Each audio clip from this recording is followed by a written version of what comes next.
Salam alaikum. Aujourd'hui, nous allons voir la notion drill down dans Power Query. J'ai ici une base de données et je souhaite extraire cette base de données vers un autre classeur. Mais imaginez que la base de données se trouve dans un fichier Access et contient 4 millions de lignes. Dans ce cas, je dois absolument passer par la notion drill down et je dois filtrer la source avec des paramètres et des variables de Power Query. C'est ce que nous allons voir aujourd'hui. Alors, je vais fermer la source, je vais partir d'un nouveau classeur, je vais appuyer sur l'onglet Données, obtenir les données à partir d'un fichier, à partir d'un classeur Excel. Le dossier s'appelle Source et se trouve dans le verrou. Je vais ouvrir, je vais sélectionner la source, transformer les données et maintenant je suis dans l'interface Power Query. Je vais dupliquer cette requête deux fois pour que tout soit dynamique. Je vais appeler cette requête article.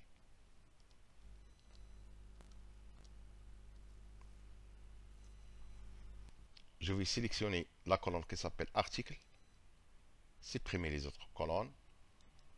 Je vais supprimer les doublons et je vais faire la même chose pour les clients. Je vais sélectionner la colonne des clients, supprimer les autres colonnes, je vais supprimer les doublons et je vais appeler cette requête client. Maintenant, je vais appuyer sur fichier, fermer et charger dans, ne créer que la connexion.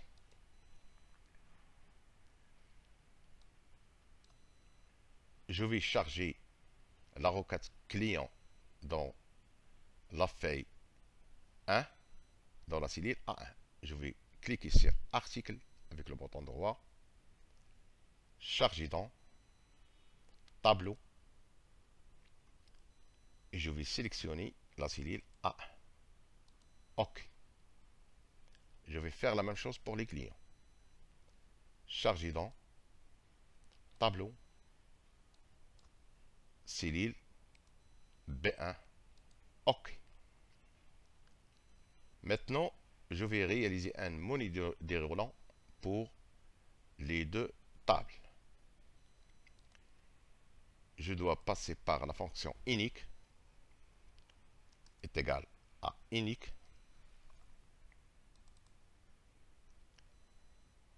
et je vais venir dans le tableau article et je vais attendre que la flèche apparaisse sélectionnée.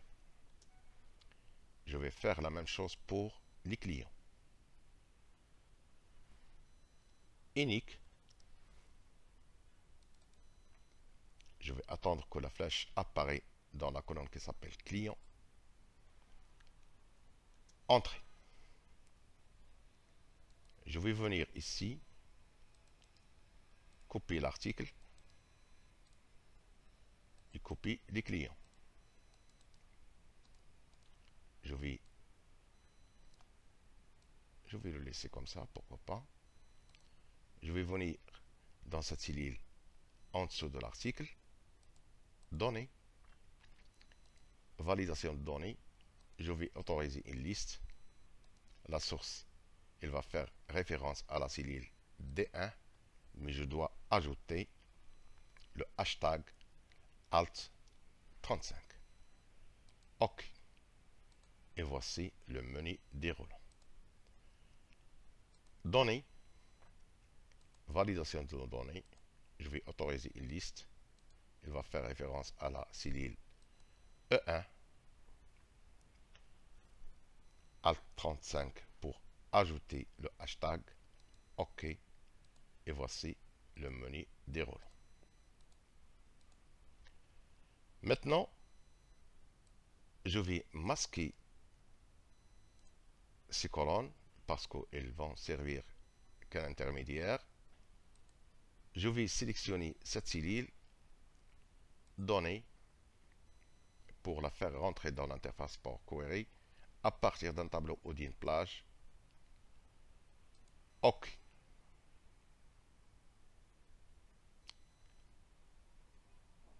Je vais appeler cette requête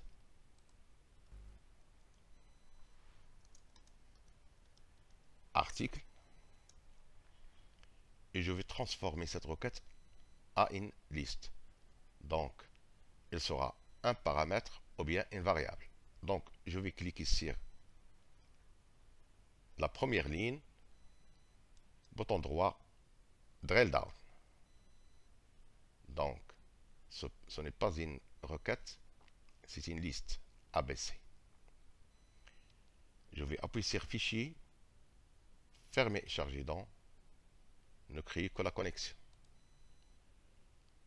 Et je vais faire la même chose pour les clients. Je vais sélectionner la cellule,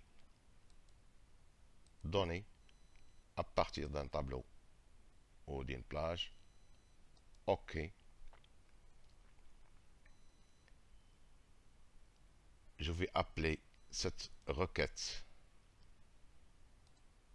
CLT pour la différencier au client. Je vais transformer cette requête à une liste. Je vais cliquer sur la première ligne, drill down. D'accord? Cette requête est transformée à une liste. Fichier, fermer et charger dans, ne créer que la connexion. Maintenant, je vais modifier la requête source. Modifier. Me voilà dans l'éditeur Power Query. Je vais réaliser un filtre. Par exemple, je vais choisir le client Lina et l'article F.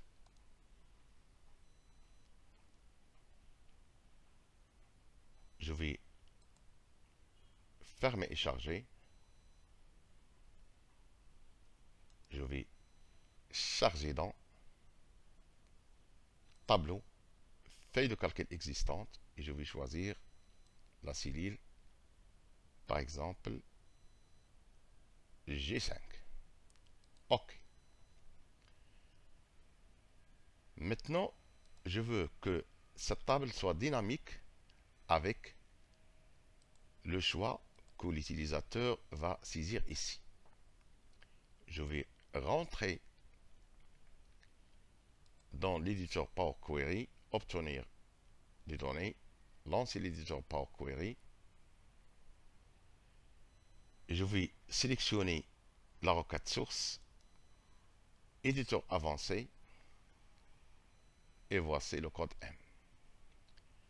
Maintenant, je vais changer ce qui est fixe par la variable que j'ai créée. Donc, la variable que j'ai créée pour les clients s'appelle client. Donc, je vais changer Lina avec CLT. Voilà, la variable apparaît et l'article par la variable ART. Aucune erreur de syntaxe.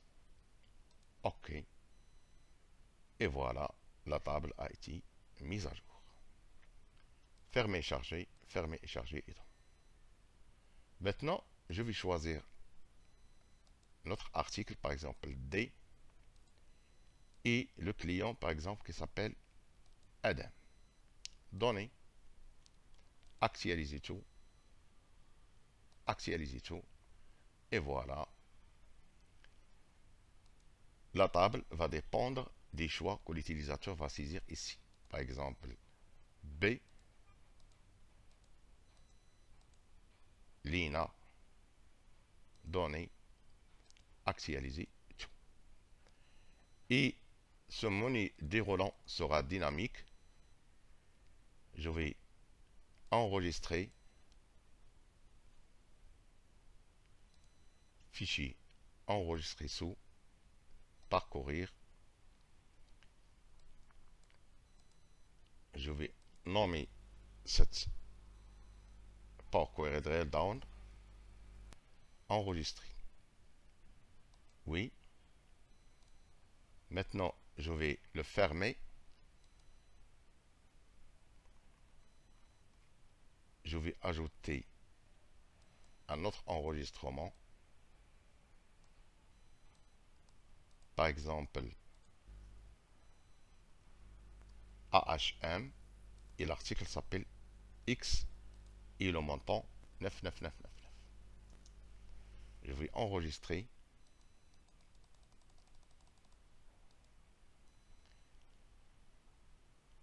Je vais appuyer sur CTRL-N pour ouvrir le fichier d'une manière facile. Je vais fermer la source. Fichier. Et je vais voir maintenant si les données s'ajoutent ici dans cette liste. Je vais appuyer sur Données, actualiser tout.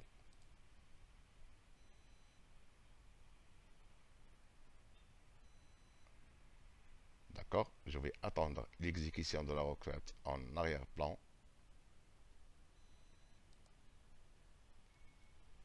Je vais attendre quelques instants. Voilà, X se trouve maintenant dans le menu déroulant. AHM, données, actualiser tout. Pourquoi il n'a pas apparu? Non, parce que l'article est égal à X. Actualiser tout, c'est très bien. J'espère que cette vidéo va vous plaire. N'oubliez pas de s'abonner à ma chaîne. Merci. À bientôt.